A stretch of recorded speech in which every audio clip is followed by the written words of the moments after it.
Hello everyone, my name is Simon and welcome to Justifying History, a new channel where I'll have a look at historical figures who have influenced certain moments in history and explore whether their actions are justified or not.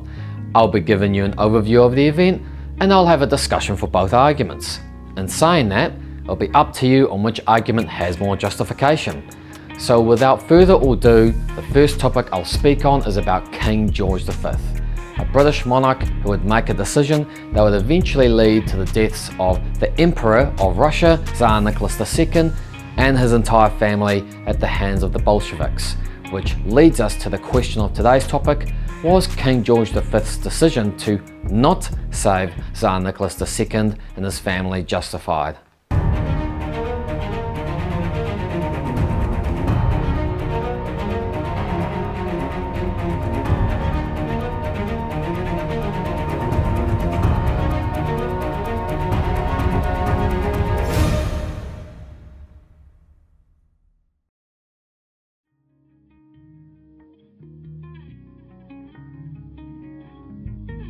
By the year 1917, Tsar Nicholas II of Russia had been through the absolute ringer, suffering from decades of unrest in Russia, government corruption, military failures in the First World War, and a number of other events. But by March of 1917, the final nail in the coffin would come when Tsar Nicholas II of Russia would abdicate. Nicholas II did have some hope that his brother would succeed him, but that idea would ultimately fail as his brother would refuse the crown, which would put an official end to 300 plus years of Romanov dynasty in Mother Russia. Following this would be the creation of a new provisional government, and soon after, Nicholas II and his family would be arrested by this new government for two reasons. One, they feared that pro-Tsarist supporters would rally together to restore the old regime, and two, they feared that the Tsar's life was in jeopardy. So the new government decided to put the family under house arrest at Alexander Palace in modern-day St. Petersburg.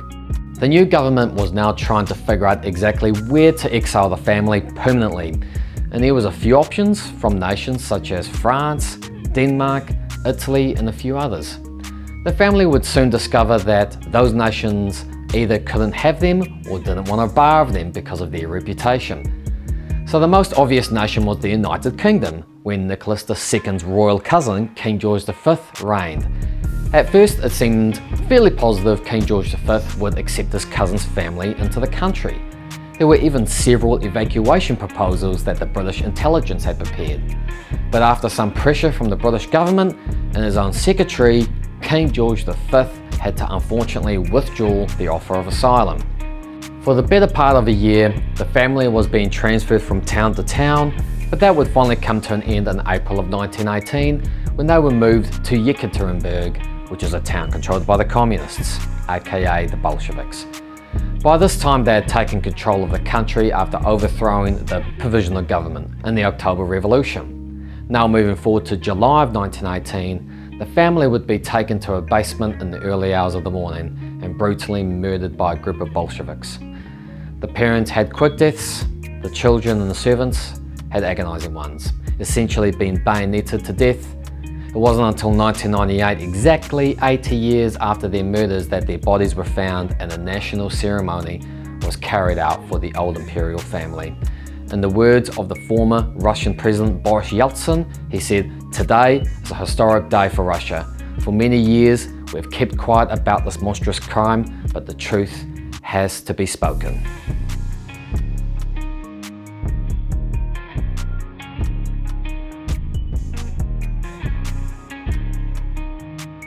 So from the British government's perspective, there were a couple of things.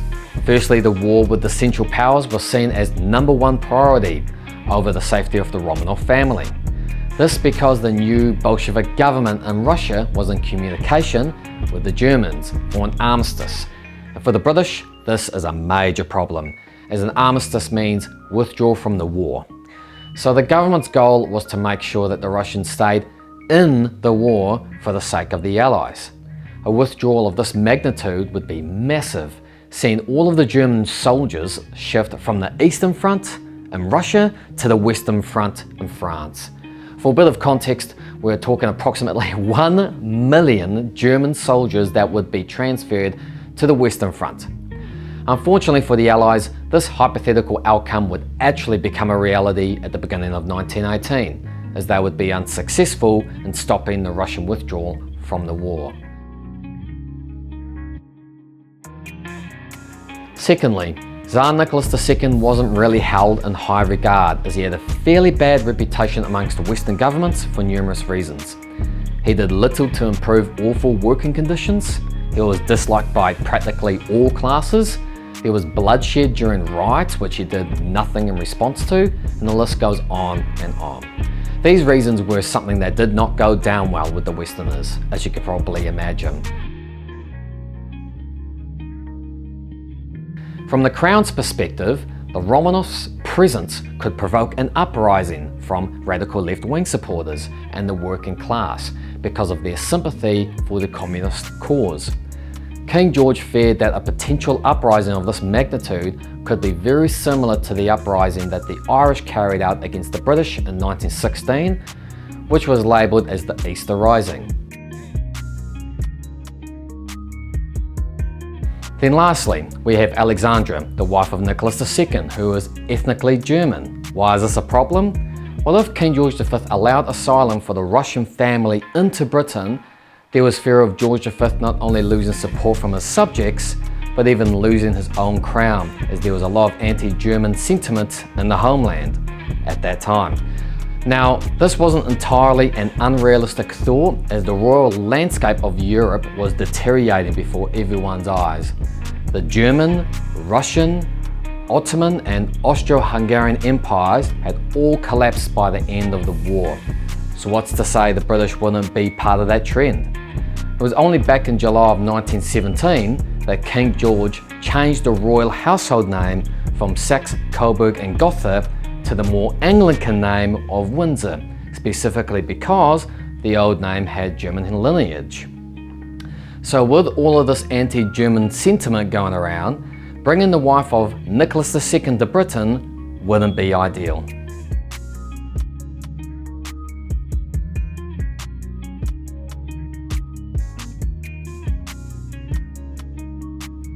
Still on the topic of Alexandra, because of her German heritage that I mentioned before, the British people and the Allied governments thought that she was pro-German and sympathetic to her cousin and German Emperor Kaiser Wilhelm II, but in reality that wasn't true at all, and there is little evidence to prove that she was indeed sympathetic to the Germans.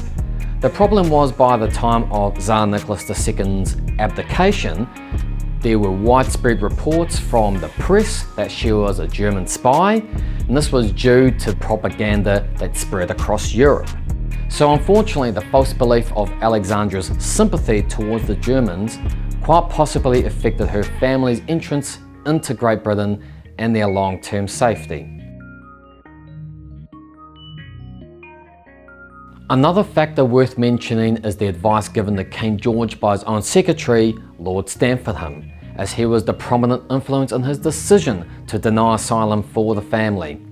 This advice being that if King George allowed the family into the country, his position would be compromised by public demonstrations. Now, apart from a few isolated rallies and articles from the press at the time, there were only assumptions to how the public would have reacted.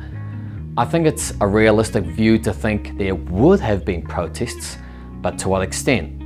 Would there have been mass demonstrations across the country? A major uprising at Buckingham Palace? Maybe, maybe not, I don't know. But the idea of Lord Stamfordham's comments being an over-exaggeration isn't far-fetched. Yes, there is potential for the Crown and government to receive heavy criticism from the public, but those exact fears led to the brutal deaths of 11 people. Is the criticism not worth the lives of these people?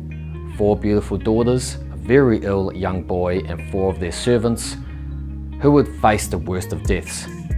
You could make the argument that the parents were guilty, but the children and servants were completely innocent in the whole thing.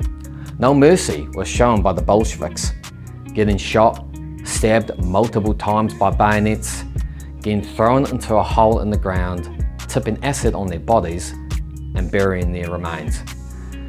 Sometimes the question of morality has to come into play, and this might just be it. Was the political safety of the British monarchy worth the cruel and agonising deaths of a young family?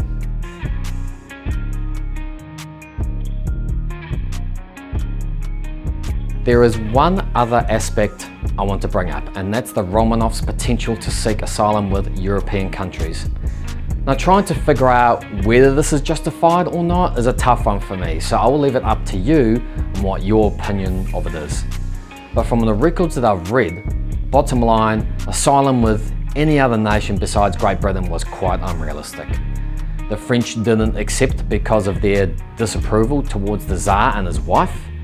Denmark didn't accept because they were neutral in the war, so any involvement in saving the family could threaten their position. Italy couldn't accept because trying to get them there safely was a bit of an issue with the Ottoman Empire in the way. There were a lot more other countries involved as well, so I do encourage you to look them up.